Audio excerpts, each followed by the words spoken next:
ते ज़ेरे तमाम सीत मिलन मुशायरे विच मैं एजाज़ काज़मी हाज़र हाँ। जनाब अंजम सलीमी साहब की सदारत विच पढ़ना मेरे वास्ते एजाज़ है और उन्हां दे नां एक पंजाबी गज़ल पेश करना। रीझ सुजाखी अन्ने ख्वाब, रीझ सुजाखी अन्ने ख्वाब, मेरे वन सवन्ने ख्वाब। वेखी पैरां हेठ ना मिधी, वेखी पैरां हेठ ना मिधी, ख्वाब नी मेरे रन्ने ख्वाब। आप भी पहुंचा कबरां तीकर, ला दिते ने बन्ने ख्वाब। मेरियां मन्नतां मेरे जइयां,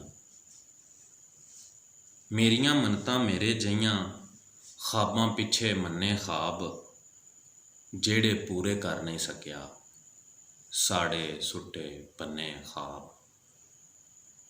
रीझ सुजाखी अन्ने ख्वाब, मेरे वन सवन्ने ख्वाब।